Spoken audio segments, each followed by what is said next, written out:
think the real question is, will a system develop in the Muslim world that's acceptable to people like David Cameron and Barack Obama and any Republican leader you can put your hand on? We're afraid of anything that has the word Islamic in it. And to expect somehow we're going to have a government emerge in Egypt that's not heavily influenced by Islam is silly.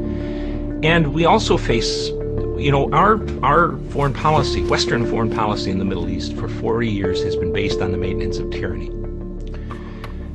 I think that was bad from the start, but nonetheless, that was our strategy, and it's now falling apart. But the result of our support for tyranny was the development of a situation in almost every country where there are only two organizations capable of governing.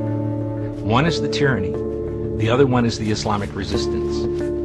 So the question really is, when they find out that you're not going to have a government in Egypt that looks like the government in Florida, for example, are you going to be happy with it, or are you going to intervene to try to tear it down until you get something that you like? My own guess is the current administration won't like anything that comes about in Libya, in Tunisia, in Egypt.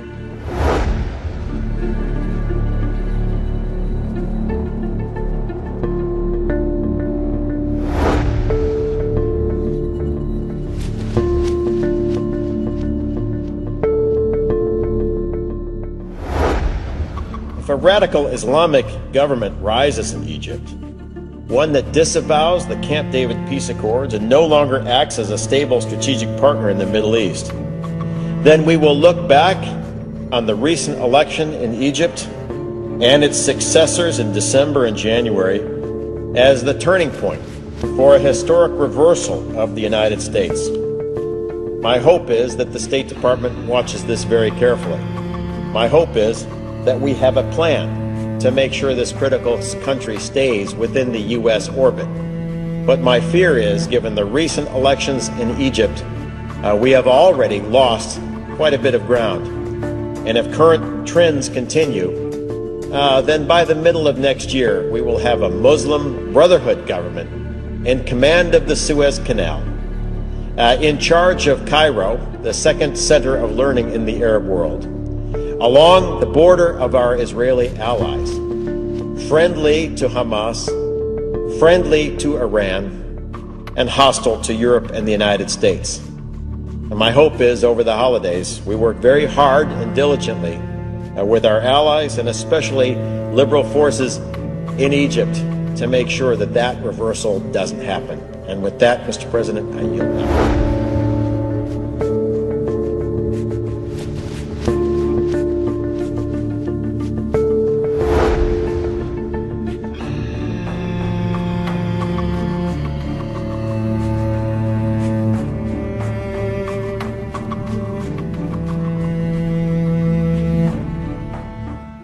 كانت هناك قضية بتجهز لقيادات الإخوان المسلمين، وعايز أقول لك على حاجة، وهذا ليس سرا يعلمه اللي بيشتغلوا في السياسة كلهم. كان هناك لقاء بين المخابرات المصرية والمخابرات الأمريكية ومخابرات دول أخرى في الأردن قبل الميليشيات وقبل القصص دي بعد الانتخابات لترتيب كيف يتم ضرب الإخوان المسلمين.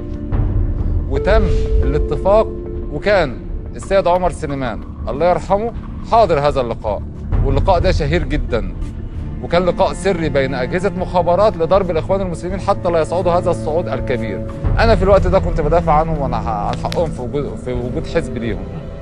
اتخذ القرار وجات المخابرات المصرية مع أمن الدولة ينفذوا القضية بتاعتهم.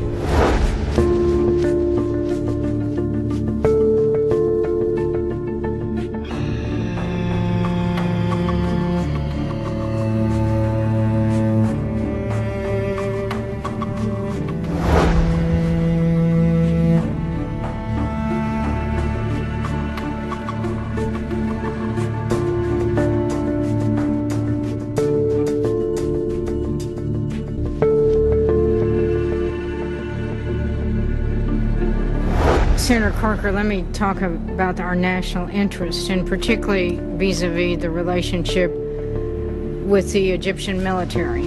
And let me say that I've been deeply influenced by some of these issues by my experience in Pakistan, where we cut off assistance to the Pakistani military for 12 years with, in my view, disastrous strategic consequences, because now we have a generation of people that have no contact with the American military and no exposure to our values because of their training here.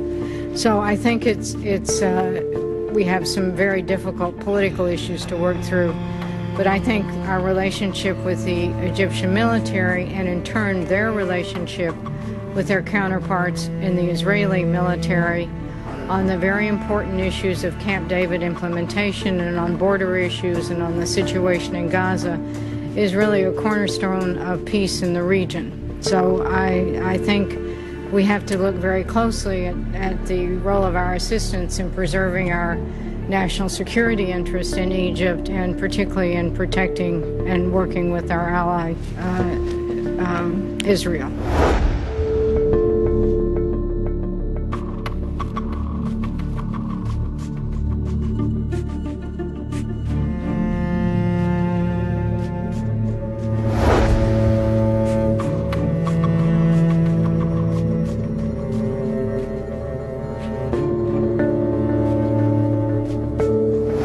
Chairman. General Dempsey, welcome back.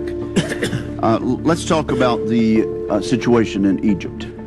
Let me tell you how I feel about this and our commitments under the Camp David Accords, and then let you respond. First, we must maintain the strength of this relationship to enable us to assist and influence Egypt's military leaders.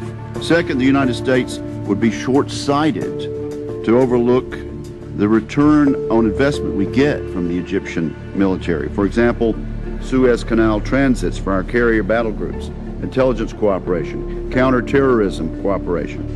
I made some pretty emphatic statements.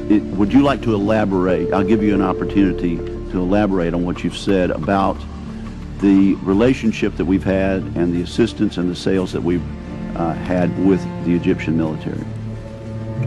Thank you. It goes, my own personal experience with it goes back to when I commanded CENTCOM in 2008. And I can tell you that they're a very strong partner of the United States, a very key nation in the region. As you put it yourself, we enjoy preferential passage in the Suez, dynamic overflight. They've committed to the Camp David Accords. The Israeli military considers the Egyptian military a strong partner. And so in my personal experience, which goes back now about 5 years, they are worth the investment. The Israeli military considers the Egyptian military a strong partner. The Israeli military considers the Egyptian military a strong partner.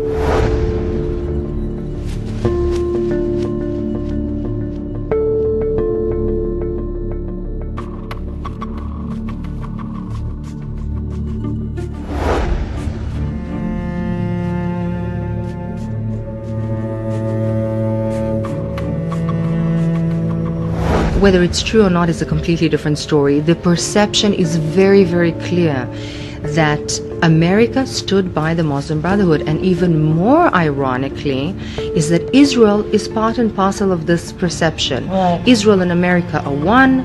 America sees the Muslim Brotherhood as legitimate, as democratically elected, etc., and Israel the same. Yeah. Which is crazy. But that is the perception. Yeah. Which is crazy. But that is the perception.